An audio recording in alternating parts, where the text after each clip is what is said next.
it's Shabes, and welcome to another edition of AniTube Digest, where we go over the best and not so best anime YouTube videos to come out this week from the 14th of September to the 21st of September. And now for the video that I feel bad now not doing a not good, I guess.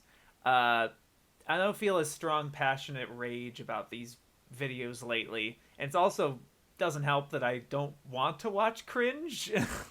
Like, I don't want to actively be seeking out videos that I think are going to piss me off, because I don't want that energy in my life. But I did watch a video that I don't think it should have been made. It's not Malignant, right? I get why he made it, but like, okay. It's another BennettTheSage video. Great Pretender is a great show that I hate. It's a part of his Old Taku New Tricks series. It's very low stakes, just kind of talking about seasonals. And I like that he is dipping his toes into the newer stuff so that, it's a balancing out of the retro stuff that he's, made his wheelhouse after so many years. But like, he doesn't end up admitting to anything significant in this video. It really is very low stakes and just his thoughts on it. And it's, I don't know why you would make a video about a show that you have these feelings about, where you admit it's a good show and there's nothing technically wrong about it. You just don't like the concept of characters who are liars. And, Great Pretender's a con artist. He doesn't like the idea of con artists, so he just doesn't like the show for that. And like, he knows that, and I guess in this video he's kind of wrestling with why he watches them anyway, but it doesn't really get to anywhere, in my opinion. And like, when you can't really point to any, when it's like clearly just your bias and like you that's just not your thing. And I don't know, he just doesn't come off as saying anything in this video. And I feel like, if you're going through the effort of making a video, you want to at least have the audience come away with some sort of enlightenment or entertainment or, something. Something. So it's just like, I don't know why, it just kind of comes off as weird to me as someone who makes videos of like, why would you, how do you make a full video and then go through the effort of publishing it when you don't care about it? Not like you didn't care about this video in particular, but like the subject matter you're talking about. It's just weird. And, it's not much else to say about it for him to kind of, it's not so much for me to counter against it, because it's very largely his personal taste. And that's not a bad thing. And it's fine to have that personal taste, but then like, I don't know why that it doesn't then lead to something productive about it, where it's like, I think there is something here where he's like, I'm frustrated that I can't like this show because of my bias, and I feel like you could have leaned into that and really kind of sold it and recommended the things that you leaned into, things you like about it. But I think because of this, like your initial, you don't like these characters or whatever, I feel like you could have spun this in a way where it's like, this isn't normally my kind of show, and it still isn't great. I mean, I still don't like the idea of these characters written this way as liars and stuff like that. And you might be able to get some sort of like connection to your audience of people who agree with you in that way. But then I feel like I think this might be what the point of what he's trying to do here, but I just think it was too caked in him insisting he doesn't like it, But like, you could then come into this like, it has really good art, really good, praising it in all the right places and like giving it that credit. But I just don't think Bennett successfully does that. And I feel like that's been a lot of his old Taku New Tricks type videos lately, that I've seen, where it's the show, he acknowledges the positive qualities to it, but doesn't really sell you on it in that way. And it's not very, it's very unbiased in the way. It's very couched in his like, it doesn't do it for me or whatever, And so the reason I really bring this up is to kind of present this idea of like, okay, you're watching this show with the intention of making this an episode of Old Taku New Tricks. And so you feel this obligation to say something about it, even though what you have to say is very nothing burger kind of to me. I guess there's something there, but you don't really spend that much effort in trying to spin it in any particular way. And it just shouts to me as like, just make a different video.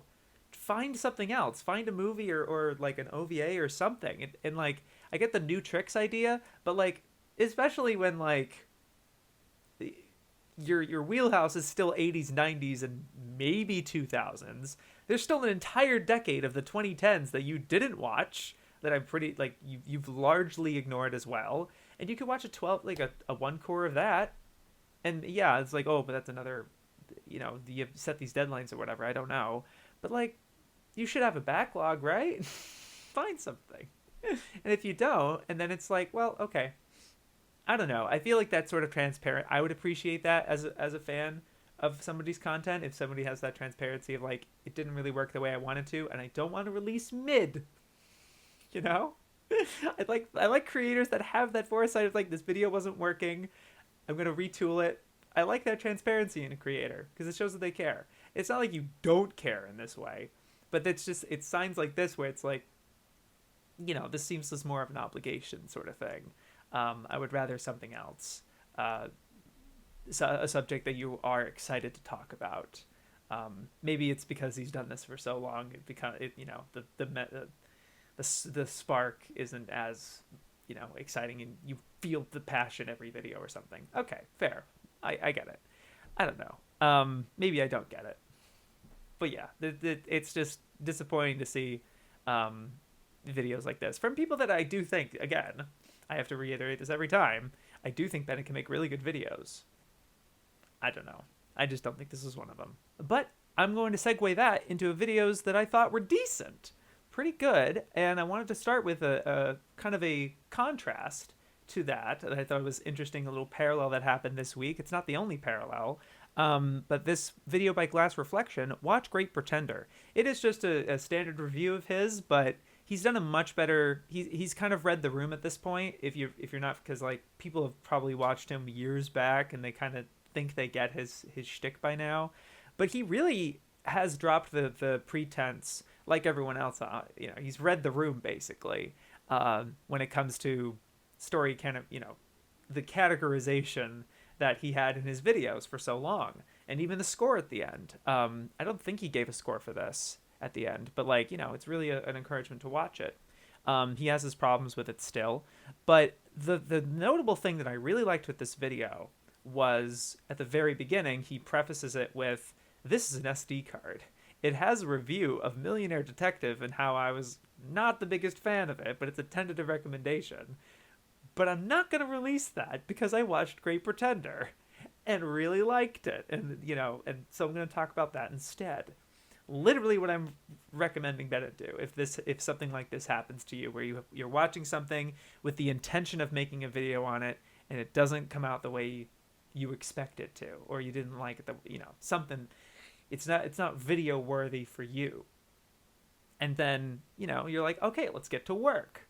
Let's really, we can do that, especially Glass Reflection and Bennett. Both of them have been on the platform for a long time. So like, if they need to crank out a video, they can if they want to. They're good. They've done this. It's not their first rodeo, But I really like that Arcada did that in this video. It's not much else beyond that. It doesn't blow my socks off visually or substance-wise the way Jeff's Great Pretender video did. But I like that he had that self-awareness at the beginning, and he showed that. And I also wanted to mention, I like the direction his content's going lately. He seems a lot more excited and willing to turn on a camera and make a video. And it's not as much of a very dually methodical crafting of a video in the same way. Like literally this week, he's put out 3 videos. This one, I watched his Made in Abyss video where he finally watched the sequel movie and loved it, and it's very off script. Like he literally turned on the camera within 5 minutes of finishing the film to just gush about it. And he doesn't really talk so much about the film itself because of spoilers. But it was very kind of a cathartic, emotional type of thing where he, because I think he's considering Made in Abyss his favorite anime at the current time, which is like awesome. But that was great to see. And then he also put out today, or yesterday I think, a video about his entire anime collection on the shelf behind him, like a 40-minute video. I didn't watch that, but I like that he's doing that sort of stuff. and it's really exciting time on his channel at the moment. So I wanted to shout that out as well as a video of his that I thought was an interesting contrast with Bennett's. Jiffy got a video called The Unparalleled Nostalgia of Big Three Movies. And admittedly, he doesn't really start talking about these movies in particular until like maybe the 5 minute mark out of a 7 minute video.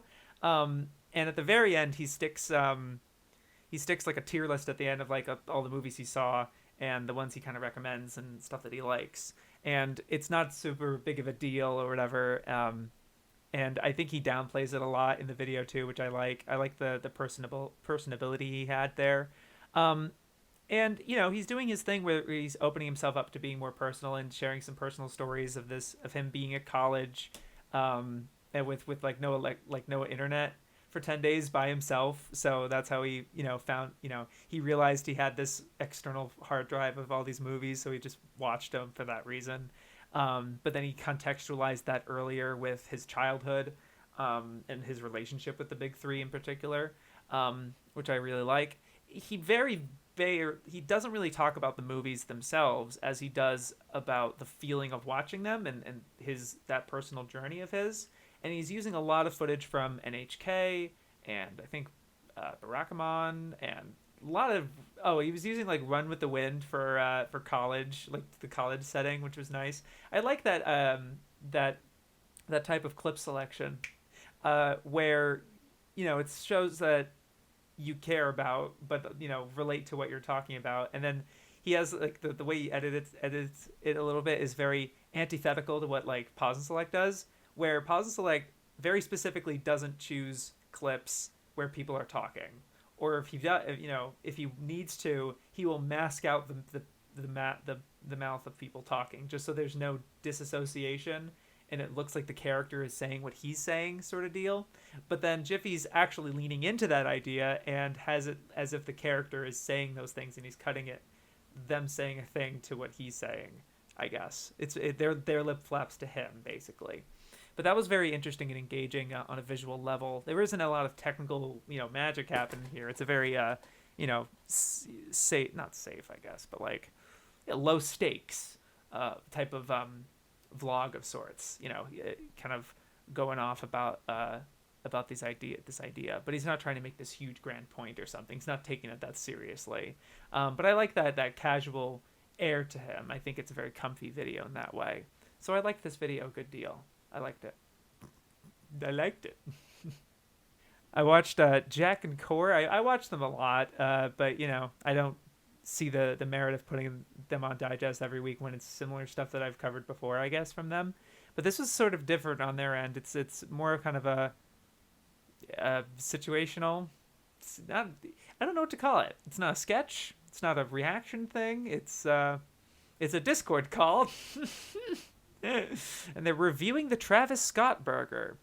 And it really is just Jack and Core, and as well as Ava.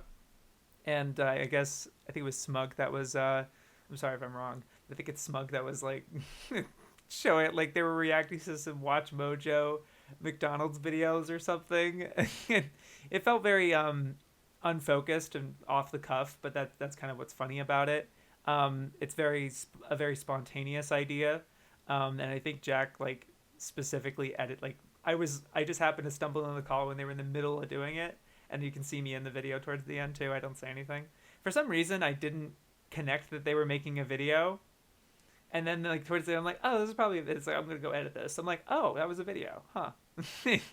I like all the sound orchestration, kind of like a lot of the sound edits that are happening here. There's not a lot of stuff visually going on.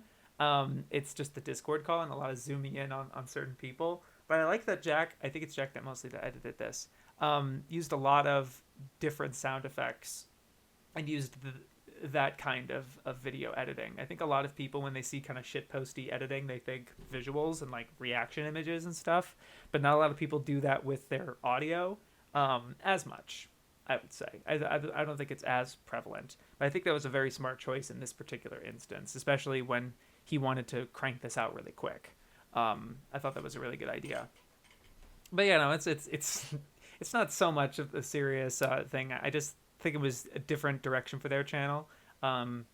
I guess they're just trying like improvisational humor, which like they're doing when they're exercising that with their reaction content. And I'm happy that they're practicing that sort of off the cuff humor. I think that's awesome. This is a great environment for it, and it could potentially improve their own content on their own channels, which is cool. So I enjoyed that. This is a neat video. Kind of ends anticlimactic though. I remember being in the call and like you guys crack up at something because of like Jack was ignoring you. Like, what would you rate the Travis Scott burger? And I remember that, and I was like, I was expecting that to be in the video, but it wasn't. Would it be? No harm done, no foul. I watched another sydsnap video, and I happened to only because it had Abi editing it this time. So I was just kind of curious to see what Abi would do with that sort of thing. And it not too much different from what Dakota does, I guess. It doesn't have that much of a presence, I guess, but that's okay. It's not a big deal. Sydsnap's talking about the most cursed holes, quote unquote, used in hentai. Doesn't even censor the hentai word. It's just, there it is. She like has a whiteboard and everything. She's circling all the different body parts, and it's very crude, and she handles it very flippantly and reactionary and over the top and everything. She's really funny, but I don't have too much to say about it beyond that. It's another funny video from her. Yeah, it was just one of those videos that I happened to see, but I don't have much to say about it. But I watched all of it in full, sort of deal, because it was a fun time. She's really funny. Yeah. I saw a video from Noxris, the universal appeal of Captain Tyler. I really like that he's talking a lot about older stuff. Pretty obvious compliment coming from me. But like even with the fishing video too, like he was talking about some anime that was completely unsubbed, and that's awesome. But yeah, talked about Tyler. I like that he jumped right into it. Didn't even give you any pretense or anything. Like it was like record time. No, it was like Tyler's a great character, and he's talking about the character dynamics of him and the crew. And I looked at the time code; it's like 20 seconds in. I'm like, ooh, that's awesome. It's just because it's nice to just jump right into it for such a kind of relatively shorter video like this. Yeah, and I like the praise that he gives it with, giving very versatile praise. I like that the way he talked about cell animation, he's like, I'm coming to really enjoy this because it's just more vibrant and there's more attention to detail in it. And I agree with that. I think it's a lot to do with I think it's because there isn't as much of it. This is headcanon me, I'm sorry. But there's no data to back this up is what I'm saying. So don't take this as serious. But I feel like because there's so much fewer, relatively fewer anime being made back then as there is now, they have more time to focus on it, I guess. I mean, it's not quite the same thing. The output's probably similar. But yeah, I like the attention to detail he has here. It's a very general review of Captain Tyler, but again, he's very smart to not segment into animation, sound, story, character sort of deal. And I like that he didn't talk too much about plot details. He really he kind of gave you the moment to moment enjoyment of watching Tyler rather than what it's about. It doesn't really dwell on that too much. Or later on he does this thing, and it'll be interesting to see how his video compares to Jeff's video on Captain Tyler, which I know is coming out, and I saw from a tweet from Nice that it's 40 minutes long. It's a 40-minute Captain Tyler video, and I mean I like Captain Tyler. But it'll be interesting to see, I like the brevity that Noxris has, and he's very, the videos are very dense in that way, and doesn't waste your time on stuff, doesn't dwell on things forever, like certain other, But it'll be interesting to see how that compares, I think. But I'm very happy he's talking about older stuff that he's seeing, that he's checking out older stuff at all. And this perspective is very, very welcome, as usual. So, of course, I'm going to talk about it and shout it out. RDC World put out another sketch video, anime people wouldn't want to be in. anime that it's just called anime people wouldn't want to be in, but it's, yeah, I don't know. I feel like the title could be a little confusing if you just read it out loud. But I like that they, for one thing, it's shot a little, like the production on it, I think is a little less amateur than what they normally do. I don't know. There was something about it where like the pace of the shots and the framing of everything just felt a little more cinematic, especially the Naruto segment. I just liked how that felt. The way that was being shot and everything. I think there was more care being put into that, and the experience on a visual level, I think, is great.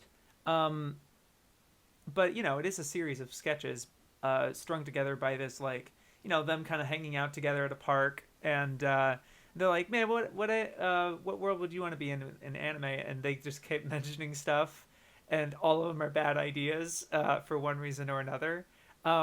I especially like that one of the guys says Attack on Titan, and they don't even bother with a sketch. They're just like, no, wait, what? No, you wouldn't want to be in there. It's like, why? I'd be like Levi and stuff. Like, you wouldn't be like Levi? It's like, bitch, you wouldn't be Levi? Oh, that's so funny.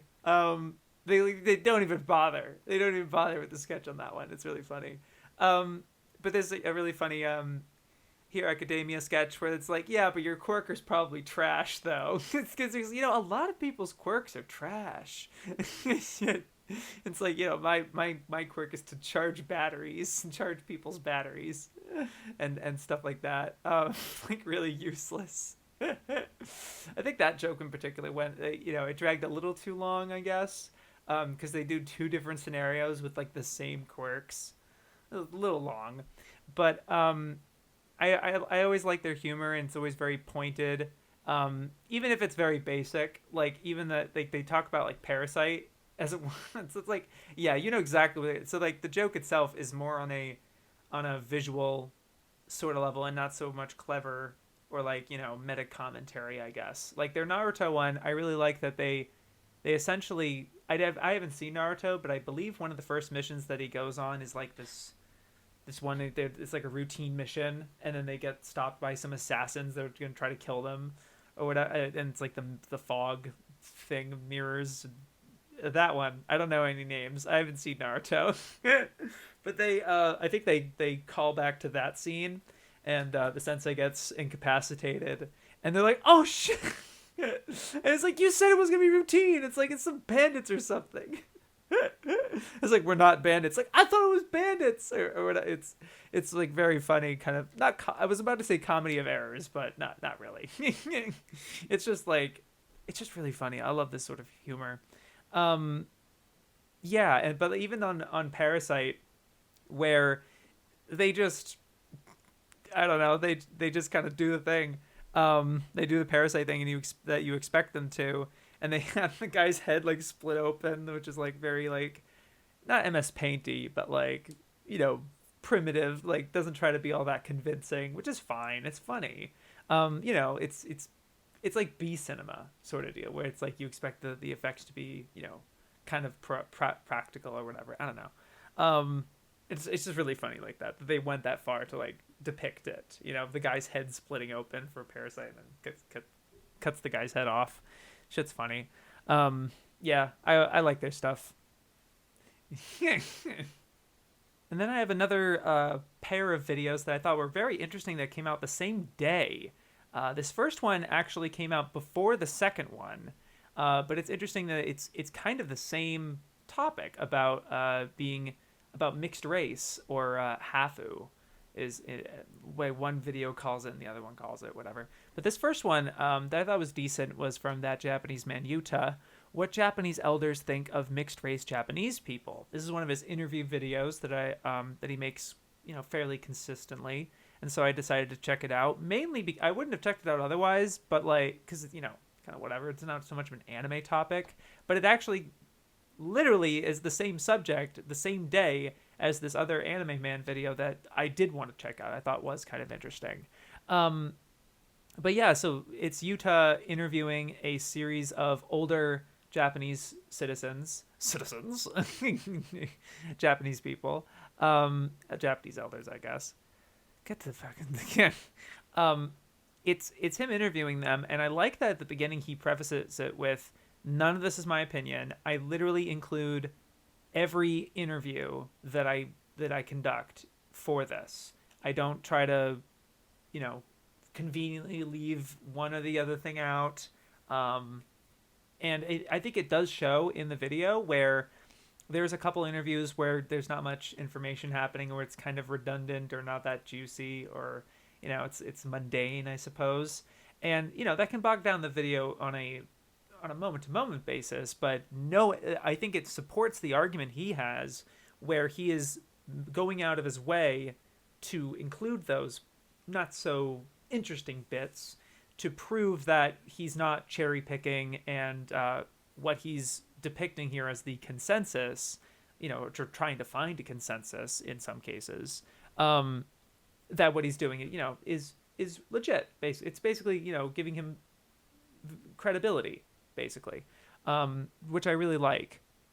And the general perception they have here is that everyone seems to be okay with it.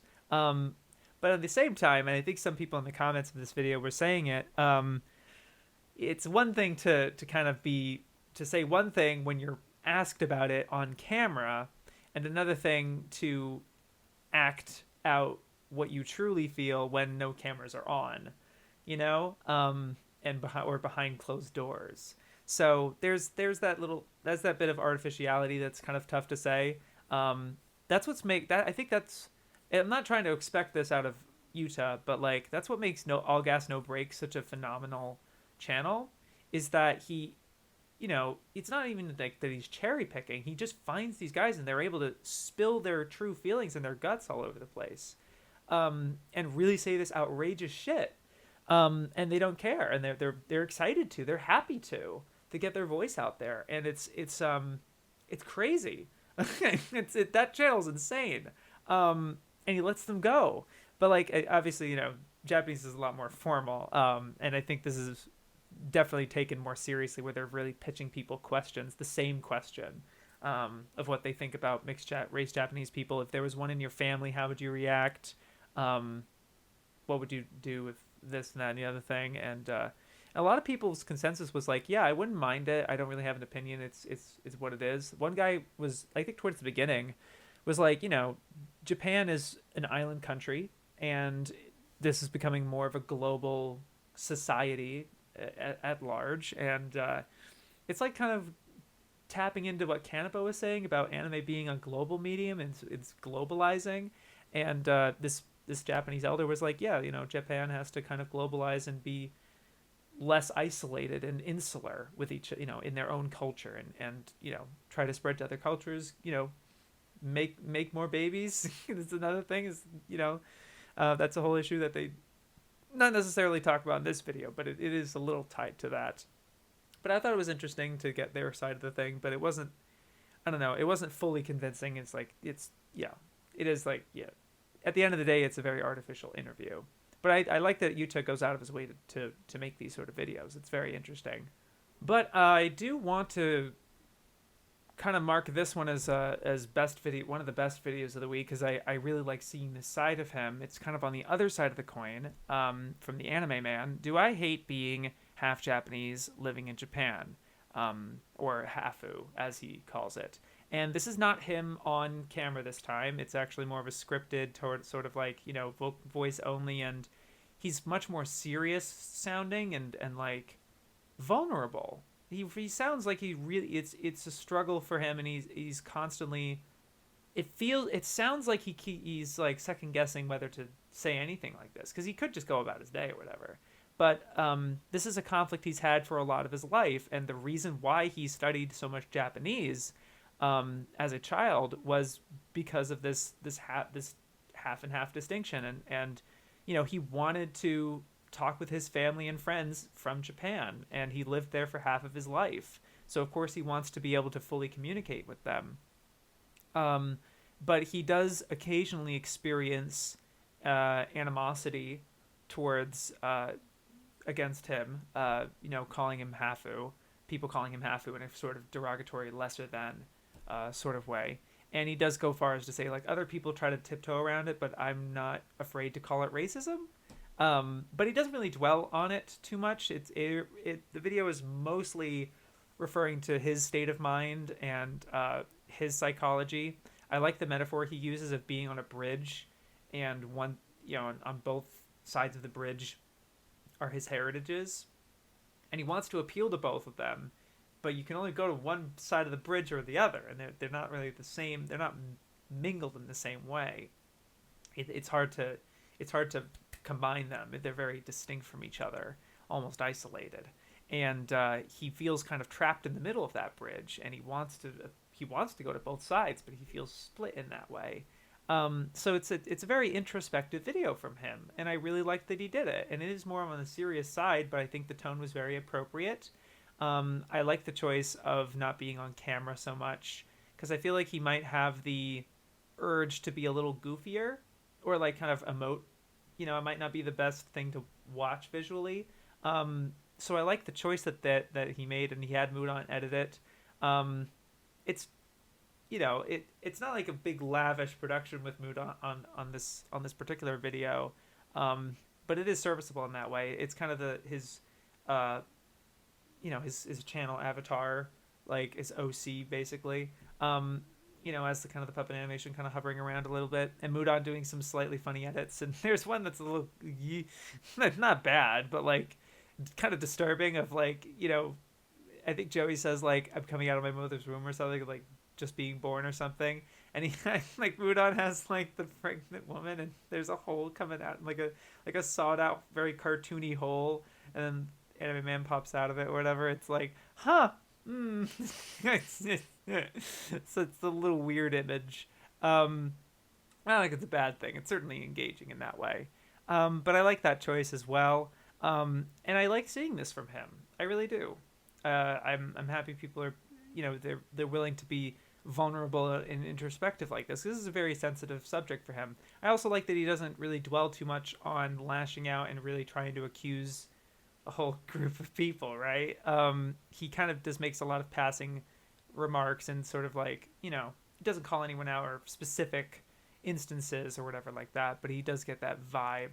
And so but that's his personal experience that he's coming from. He doesn't necessarily have to cite that in the same way when it's being done to his person, and not just his opinions or something. It's like, I see people's opinions, like, like certain, like that. But I enjoyed that from him. I'm very happy he made it, even though it's, not the friendliest thing to talk about, not the lightest subject in the that you could go for.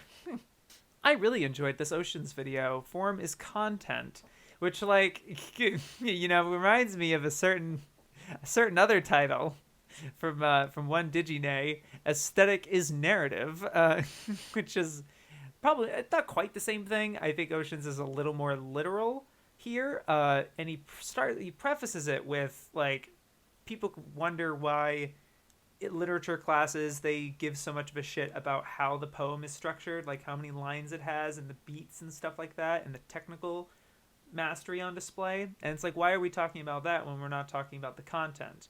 And it's the same thing with manga. Why are we talking about how it's being portrayed when we should be talking about the thing that was portrayed? And Oceaniz really is like, it is itself part of the content. You get a better understanding, and it's effectiveness. Like, it's one thing to say that this thing happens, but if it's not striking to an audience member, it's not going to matter much. It's just as much, execution is just as important as substance, I guess. Is like, is it, this is this sort of, to continue that meme, I guess. But I really like it, and he gives a lot of concrete examples and showing various things, and I like the visual choices in this video, with some of the little sketchy things he's able to do here with like some of the stick figures and stuff, but also the kind of the spacey background, the aesthetic you have going on, the use of color, however little that is. It's mostly kind of a black and white video. The use of text is very good too. I think it's a very well polished, like well made video in that regard. I'm liking a lot that he's caring a lot about how to visually articulate these ideas, and you can sense there's a passion. And I can also tell with the tweets, right? When him learning After Effects and learning certain things and liking the making of a video. You know what I mean? It is a lot of fun, and I'm happy that he's in that wheelhouse. Compared to a lot of people who talk about the things he talks about, when it comes to like shonen titles and shonen manga and stuff like that, I feel like not too many of them. There are definitely a couple that care about the visual component in that regard, but of how that is presented in a video. But yeah, I thought this was a very strong W from him. I really liked it. Guys, this is a fucking banger from Crunchyroll. Who would have thunk? I liked it a hell of a lot. I was really impressed by it. Adapting anime logos into English. And granted, this is probably in my sweet spot because I've become very interested in industry goings on, and learning more about that on a practical sense and bringing this to an English speaking audience and all that work that goes into localization of it. And some people might see it as it's not a matter of judging whether it's a good logo or adaptation or judging it or any. There's no judgment here. This is actually a purely technical, this is how it happened, literally talking to the graphic designers who work at Crunchyroll and how they made these various titles, and they go through like 5 of them, and it's like, I think it's I don't know if it's a different one for every single one, but it felt like that. It's like a different person every time. Almost, it seemed like that. But they really talked about their process, like, here's the original logo. I decided this is my first step that I did. I did this. And some people's processes were different, which was really interesting. A lot of people, like, they, instead of like searching for a font right away, they sketched it out. Or they siphoned out the different pieces that they could take from the original logo. And there's a lot of thought put into this, and I really enjoyed seeing that and appreciating that. Tim was also a very good host here. Tim is usually the one doing these Crunchyroll videos, and I haven't been the biggest fan of his.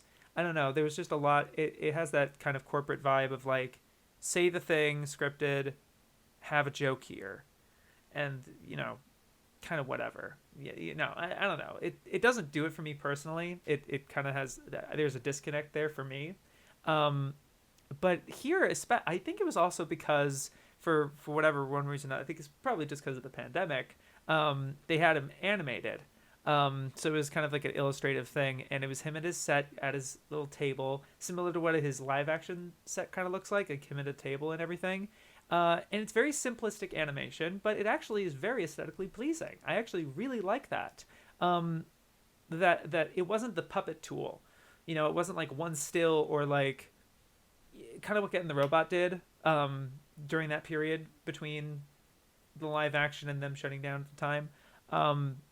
It was a little more effort than that, and I think the results look really good, but still economic. It wasn't like full 2D, like animated thing, but like it's nice actually. And I think he did a great job, like being honest with like, I love learning about this, like saying that, like saying it in the video. It's like, oh, I find this really interesting. And he's like, I'm not the expert in this, so I'll let this person take it away. And it really is just him kind of being the glue, and segueing into these different people who are on Zoom or whatever, and they're just talking about how they did it and just explaining it. And then, whoever's editing it, maybe they capture their own footage in the process of making it, or maybe recreating it in that way. I just thought it was such a well put together video, and this is exactly what Crunchyroll should be putting out, talking about their process and bringing the people who work there and put all this effort in and giving them that platform, because they don't really have the time to make these sorts of videos themselves, on their personal channels or something, and or maybe they're not. Maybe they're talented in that way, but not talented in that other way. Giving these creators, they're creators. They really are like industry people, and like there's a lot of good work here. Like I didn't end up catching the Crunchyroll panel about translators where they talked about the process of translating anime and stuff, but that's another really good thing to hear from. Even though there's that, it wasn't the best way to handle they kind of swept under the rug how much they're getting paid Like they didn't really discuss that at all, and there's still that kind of thorny sort of thing there. But like the actual technical merit here and making that video and getting people interested in that to really appreciate that sort of thing, that's what they should be doing. Like the only other video I think I've talked about from them was their sports video, and I you know what I mean? It just like, it's not the greatest argument for me. Which I've explained in other places. It's like ugh. Um, but yeah, though this is exactly the sort of shit I love, and this is fantastic. I think this is great. Yes, please more of this, please Crunchyroll. I was very lucky to catch this on Twitter today. Wow, it's made. Catch this video on being posted on Twitter. It was posted yesterday from a new user, from not a new user, but like new to me. I had wasn't subbed to her before. Sarah McClintock putting out this video that she had apparently been working on for like 6 months, I guess. What Mobile Suit Gundam can teach us about fashion theory. It's a video essay, and it's really interesting. And she has a great reading on Gundam, and it's not very memey or like, you know, reactionary. Like I feel like it's like, man, look at that guy's fit or something like that, right? It's really taking it seriously and being like, you can tell Gundam cares about clothing and the form and the body because of the character's body language, and the fact that the first shot of Amuro is him putting on his suit, putting on his uniform, and we are introduced to Amuro in the show without a uniform. And so like these characters have bodies. They don't just have their static character design of whatever clothes they're wearing the entire show, which is a lot of, you know, that's how a lot of things go. They have their one standard outfit and that's all they wear. That's the case for most animation, but you can tell that that's more of a concern and more of something to like that Mobile Suit Gundam cares about in the way that she describes it. And I think that was really great analysis. And she's a costume designer and cosplayer. And throughout the video, she's able to kind of intersperse it with her cosplaying as Amuro, and then even like a cosplay of the RX-78, the mobile suit, the actual Gundam, and putting that stuff on and like the form. And she talks about how like Amuro, I'm just kind of summarizing the video for you because I just think it's so content specific. It's not the most flashy video in the world. I think it feels like it does kind of feel like a video that came out like in 2012 or 2011. Like the way that some of the editing and the text choices here. But all of it I think is very efficient and very precise and selective. It's not really trying to knock your socks off, but I think it's very effective in that way. But it's not like, you know, I can't really review it in the experiential sense the way I usually do with these videos. I think it's better to really present you the content of why she's talking about this.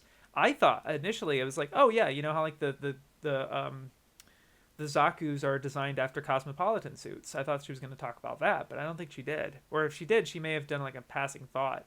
But it's way more metatextual and like talking about the body as self, and like she goes into new types and how it makes sense that it logically leads this way, and how Amuro grows out of the mobile suit, and like the designs of the enemies of the enemy Xeon robots mecha. I sound like someone who doesn't know what they're talking about. I'm sorry.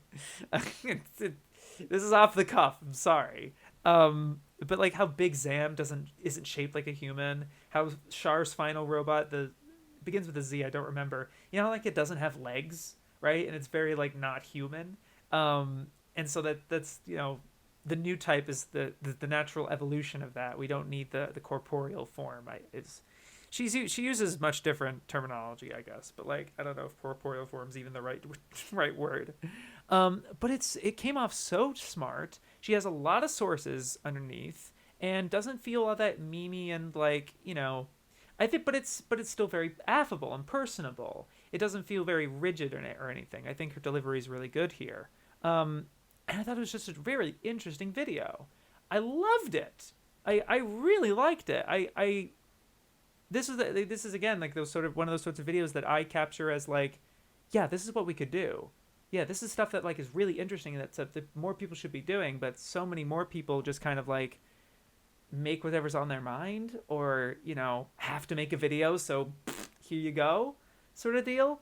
I don't know. And it's crazy too, this sort of, and she's also like it also is great because she feels like coming from an expert, from a perspective of authority, because she's a costume designer and is very much into fashion. I like how that she started the video with there's a difference between fashion, like, sorry to mislead you, that like this is less about like fashion and more about wear.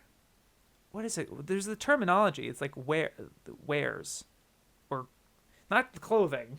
Like, but there's like dress. There's a difference between fashion and dress. So like dress is like what you put on yourself, and not just the clothing and the physical item and what it's made out of or whatever, but like what you put together, and the accessories as well. Like, I was thinking about like what I put on for how I like to present myself. Because I'm not that big into fashion or whatever, but I do like to think about what I'm wearing and stuff. And I think about, I have my headphones around like this, and that's part of my dress, even though it's just my headphones or whatever.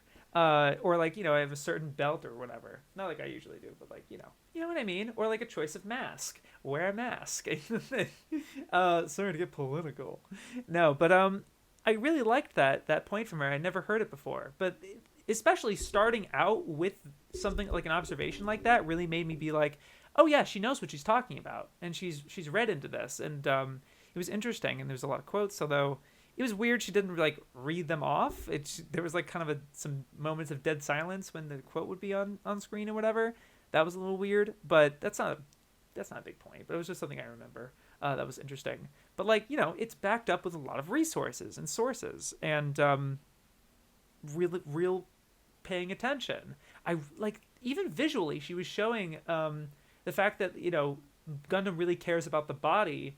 To prove this point towards the beginning of the video, I was so engaged with it, because she was showing how like they have a lot of they're characterized by their body movements, by their actions. So like Kaz has like, it's not even a thing that I even connected as a characterization for him. It was so subtle in that way, but the way she montaged it with multiple places is like he does a lot of this, and like moves his hands a lot. And that's a way to kind of characterize and kind of get an idea for him. I can't really give you the right words for it. It's like, how does that characterize him? But you know how it does. It gives him that more identifiable personality. And then Amuro kind of chews his thumb a little bit in some shots. There was other ones, but it was really interesting, and like very close attention to detail. It wasn't super like, Mother's Basement shot for shot sort of whatever, but it's very thoughtful observations. I loved this video. I thought it was fantastic. But I would probably give that best video of the week. But I okay, and that's, there goes into that argument of like, should I even have a best video of the week sort of thing? Because it really, like, the Crunchyroll video and Sarah's video really knocked my socks off. I thought they were fantastic, like unbelievable. But I think it's fair to really give this effort on X Falchion's part, the kind of the last video I talk about, I guess. Kyoto Animation crossover OP. It's a Nichijou parody, and you're thinking it looks like kind of a shitposty thing. It's like, yeah, it kind of is. I think it's the second Nichijou OP, I believe, and it's mirroring, I guess, the same OP, but he's replacing it with, packing it with a bunch of Kyo Animation stuff, and kind of referencing pretty much everything in their portfolio, and as a KyoAni tribute. And first of all, it's incredible with the amount of effort here, with like redrawing and kind of like the amount of like drawing done here, and the amount of editing effort here. It's not like genius, like magic, like how did you do that, whatever. But it really is like, wow, that shot takes a lot of work. That sequence takes a shit ton of work. And so like when you have like it stitched with like certain just kind of general anime shots from KyoAni, you understand that he's kind of cutting corners in some places, but it's totally understandable. And these bursts of like, holy shit, referencing like 5 different KyoAni shows at once, is really incredible. And it's such a I love it. And I wanted to say too that like the idea of KyoAni, I think a lot of people when they were tributing KyoAni, I think that a lot of them were very emotional based and kind of like soft. It doesn't have it's very kind of lower energy, but this is very quirky, bursted, anime-ish energy that I think KyoAni does represent. Even in their later stages, like post K-On! And whatever, like they're kind of known for this rose-colored kind of like emotional type of thing. Even in those, even in that context, they still have a lot of energy to them, and that sort of anime eccentricism, I suppose, and it works so well with this. And I like it a lot as a KyoAni tribute because it has that snarky and the it's more optimistic and like energy filled than like a we love you, thank you KyoAni, and not to downplay the other ones. I think pretty much all the KyoAni tributes I've seen have been very respectful and very nice. But this is just something different that like I'm really happy to see. That I think I really want you guys to watch. That's the reason this digest happens, because to watch these videos, by the way. That's what I would expect afterwards, then watch the video. Anyway, and it's only 2 minutes, like seriously, it's so incredible. I'm just very happy he was able to finish it. I guess that this has taken him a while to make. I remember like this like July post or whatever, and Corey Eden was like, finish the video, dumbass. Or something like that. And I was happy to see it, because especially the way that initial clip, I'm like, oh yeah, you're not going to get that done. It's because it's a gargantuan effort. And I also really like the ending, by the way. Like after the OP plays, you montage through like all of their major works and give like the staff listing. That was really nice. I thought that was really great. Very impressive. Very cool. Great job on this. And I think that'll do it for this episode of AniTube Digest. Thank you so much for watching. Thank you to my patrons for supporting this, including Beamburst, Hazel, Kuiper, Kazuki, My Anime Pod, Najbeb, Unique Namosaurus, and Yellow Cheese. You guys are the best. You have a great week. Yo, peace.